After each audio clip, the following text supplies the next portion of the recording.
This is Joe Sabrone, the CEO and corporate learning consultant of A Fool for Learning. And our foolish thought for today is it's an interview with Kurt Nemes on sexual harassment training. Kurt Nemes is the founder of Working with Respect LLC, along with his wife, Laura Zam. Kurt has over 40 years of experience in education, organizational training, and instructional design. Before retiring, he worked in the ethics office of the World Bank, where he developed workshops and e-learnings around professional conduct and conflicts of interest. His work took him to over 40 countries where he delivered values-based and respectful workplace training for leaders and employees from over 180 countries. Currently, he's developing a sexual harassment prevention training for the Millennium Challenge Corporation, a federal international development agency. And he's also working on a certification as a workplace coach. So, Kurt, welcome today, and thank you for being part of my podcast. Thank you very much, Joe. It's great to be here. And for our listeners, just to let all of you know, Kurt and I actually worked together at the World Bank for many, many years, on and off over those years. In fact, my first recollection of meeting Kurt was when I came to the World Bank in February of 1991 for an interview, and he was actually observing another trainer, and I was asked to sit in with him just to observe that trainer. So Kurt and I go way back, and once again, I'm very, very glad to have you here, Kurt, with me today. Thank you. So, Kurt, can you tell our listeners, how did you wind up getting into sexual harassment training? Because there are lots of training that you can get into. How did you wind up getting into this as opposed to maybe team building or IT training, or whatever it might be? Mm-hmm. Well, it's very interesting. You know, I grew up during the 60s and 70s, and back then, in 1964, there was a Civil Rights Act which prohibited discrimination in a number of protected categories, and one of those was sex. And sexual harassment training is actually covered by that. Sexual harassment laws are actually covered by the discrimination laws. And I had friends in college who were very active feminists, and they kind of schooled me a little bit. And when I was at the bank, I worked in the ethics office, and I had the opportunity to do some employee investigations. But I also was hired there to do training and develop workshops and sexual harassment training, anti-retaliation training, conflicts of interest.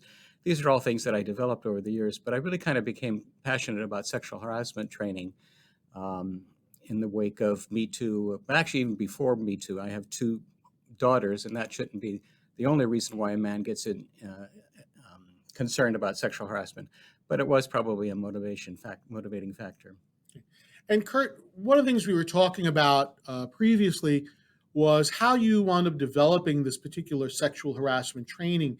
You not only did it here, but you also piloted it overseas. Is that correct? Yes. In fact, we piloted it here at headquarters with several hundred people, and including all of HR. And then we took it on the road and went to 8 different countries in Asia, North Africa, Angola, and Nepal, Singapore, Bangladesh. And it was very well received by our employees.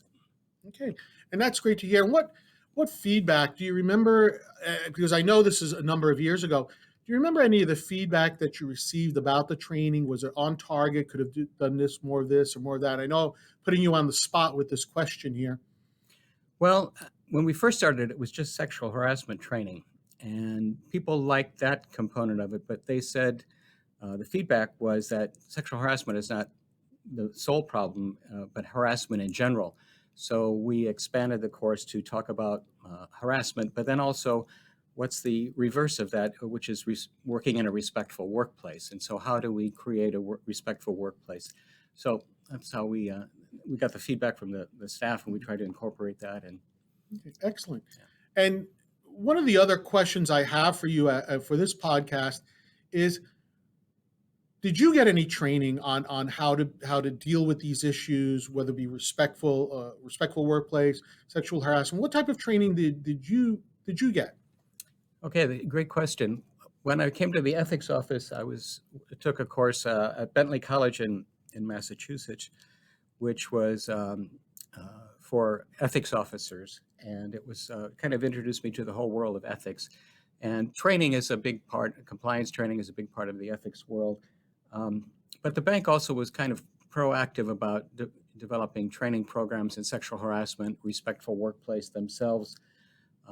And so I was trained in those curriculum. And I also, the bank actually started a mediation program in the late 90s, and I was trained as a mediator as well. And then finally, I took ombuds training through the International Organization of International Ombuds Association.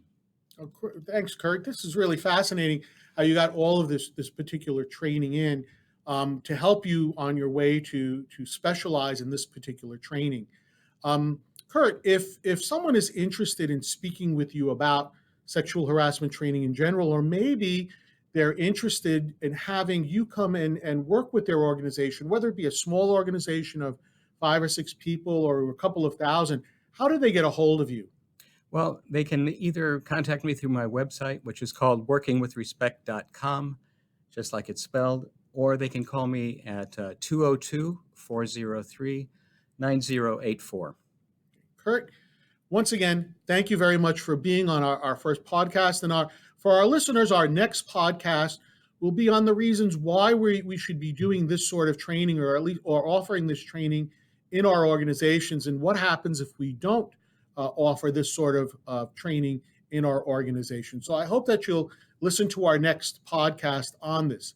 This is Joseph Barone, the CEO and corporate learning consultant of A Fool for Learning, signing out. Remember, learn, perform, succeed.